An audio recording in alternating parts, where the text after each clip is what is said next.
Bien, amigos, continuamos con esta interesante intervención de Angie Fondera aquí en el programa Agenda Económica en el día de hoy, haciendo y agregando al análisis sobre el tema de los certificados del Banco Central unos elementos que antes no se trataban, que es el tema de lo que es el efecto real y también aquella parte de la liquidez que estaba en la economía, que no fue recogida mediante la emisión de certificado del Banco Central, y por esa razón realmente lo que se encontró como stock en el 2004 no representa la realidad del exceso de liquidez de la economía, ni la realidad de lo que debieron ser las emisiones de certificado para recogerla.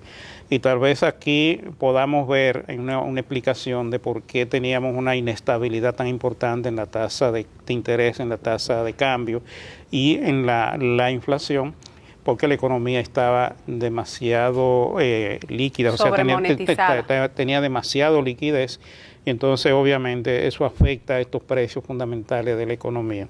Cuando se comenzó a trabajar el tema y hubo una política para recoger esa cantidad de exceso de liquidez, los precios, la tasa de interés y la economía comenzó a estabilizarse, obviamente porque se estaba aplicando una política monetaria correcta en ese sentido. Ahora, Angie, ¿qué pasó con el tema de las reservas internacionales y cómo estaban respaldados esos certificados que habían sido emitidos por en las autoridades anteriores? Porque, según yo recuerdo, había una situación de reserva muy precaria en el Banco Central y, sin embargo, tú tenías una gran liquidez en la economía que se supone que debe tener un respaldo en reservas internacionales. ¿Y cómo está esa situación al día de hoy? Sí.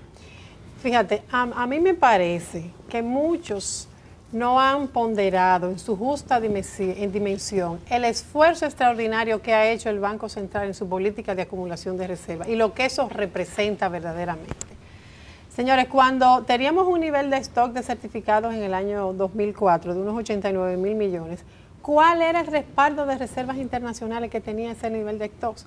Señores, estamos hablando de unos 300 millones de dólares que multiplicados a la tasa de ese momento son unos 19.000 millones de pesos, que frente a los 89 tú ves ese desfase de que no hay un respaldo suficiente para la emisión de esos certificados, respetando esa regla de oro de la economía, donde todas las emisiones, tanto monetarias como la emisión de los certificados, tienen que estar respaldadas por reservas internacionales. Entonces, en ese sentido, si tú comparas esta misma situación en el año 2011, que lo podemos ver en gráfico, aquí tenemos los dos periodos comparados.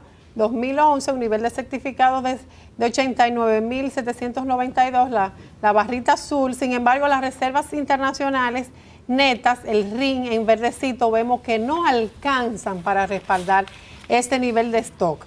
Inclusive las reservas líquidas eran negativas en 22 millones en ese momento. Entonces, cuando vemos esta misma situación, esta relación importante de ver el stock con el respaldo de reserva en el 2011, es sumamente diferente.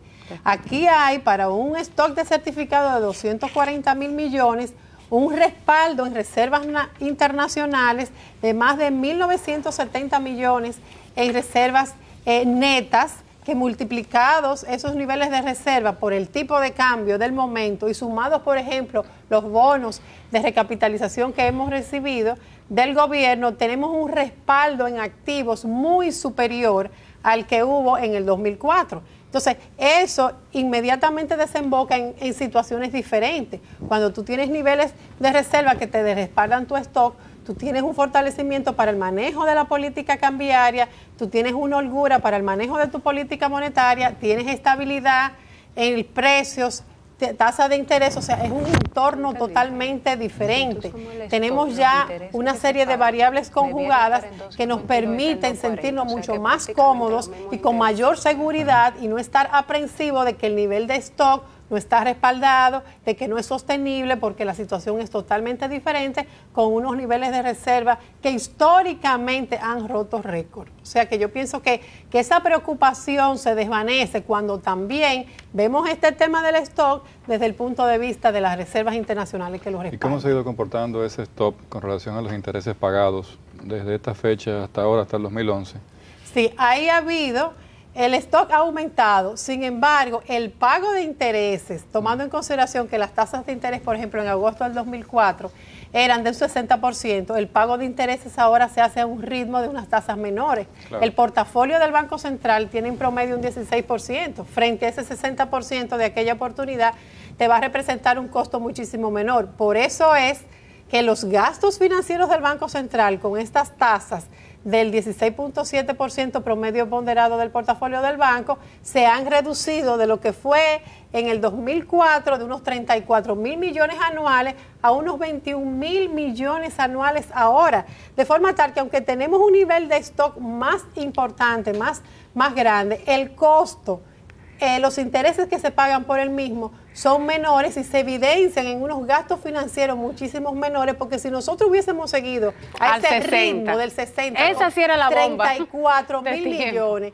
eso se hubiese complicado las cosas, porque el nivel de stock hubiera crecido muchísimo más. Y a los plazos, 7, 14, 21 Exactamente, días. eso era una situación muy apremiante que no le daba holgura a la política monetaria, porque el Banco Central simultáneamente tiene que buscar su objetivo primigenio, que es la estabilidad de precios. Entonces, lo interesante de este esquema es que se pudo lograr bajar ese costo financiero de los certificados, que es el déficit cuasi fiscal en sí mismo, de 3.4% del PIB a 1.2%, y hacer esto de forma tal que hubiese al mismo tiempo estabilidad macroeconómica. Y crecimiento. Y crecimiento como consecuencia. Entonces, creo que las situaciones son sumamente distintas y que el nivel de respaldo de reservas nos da una seguridad para que todas esas dudas que se tienen y esa aprensión pues se vayan desvaneciendo, porque no es lo mismo tener reservas negativas para respaldar un nivel de stock que tener estos niveles de reserva tan importantes que deben ser reconocidos y valorados en su justa dimensión.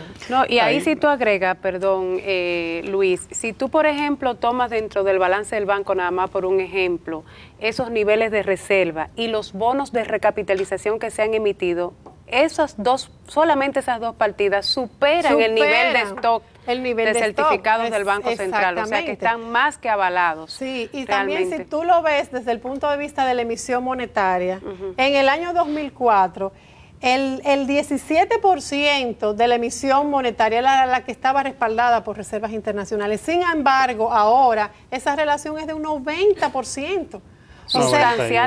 Sustancialmente significativa. O sea que cuando nosotros analizamos las variables monetarias, los indicadores monetarios, vemos que las relaciones en estas dos oportunidades son totalmente diferentes y que te pueden dar una seguridad de que hay un control, de que hay una prudencia, de que se sabe lo que se está haciendo, que no estamos improvisando. Un plan integral y que hay un plan integral en su conjunto donde todo se interrelaciona de manera coherente, de forma tal que yo creo que esas dudas se pueden ir desvaneciendo. Hay un dato importante que tú mencionabas cuando hablabas de la sobreliquidez de unos 44.000 millones. Exacto. Y ese dato es muy importante para nuestros amigos televidentes para que entiendan que la crisis no fue por el tema de la banca. Ya la economía dominicana venía dando muestras de deterioro desde el año 2002. Sí, desde finales de 2002. Y repercuten en ese mismo momento. Y la tasa había subido de 16 a 20 en un periodo muy corto. Sí. Y ahí se puede reflejar. Así mismo. Y había una situación cambiaria también un poco delicada que empezó como a tornarse en unos tips que llamaban la atención, y entonces eso hizo que también, yo siempre he llamado que prácticamente hubo una crisis gemela, la crisis bancaria, pero conjuntamente con unas presiones brutales sobre el tipo de cambio. Exactamente. Entonces esas dos cosas combinadas generaron la catástrofe del 2004, o sea que realmente son situaciones que debemos ponderar. En este marco y en esta preocupación general que la gente siempre expresa en la mayoría de las veces por falta tal vez de orientación o por la misma confusión que le imprimen algunos analistas que manejan las cifras muy contaminadas desde el punto de vista político, porque lo que se ha querido siempre con este tema es hacer que el gobierno pague un alto costo político y venderle la idea incluso al público de que con la forma en cómo se ha estado manejando esto va a haber una crisis y en algún momento va a explotar esto y ya tú sabes lo que va a ocurrir. Vamos a ver, lo que han querido proyectar es que vamos a ver una situación peor de la que se vivió en el 2003-2004. Sin embargo, cuando tú ves los números y tú ves la situación y tú ves cómo se ha venido manejando y el comportamiento de la población con respecto al tema de los certificados, que es una demostración de la confianza que tienen en el manejo del Banco Central, esto nos pone en la perspectiva de qué va a ocurrir, qué podemos esperar nosotros, los dominicanos, con esta temática, si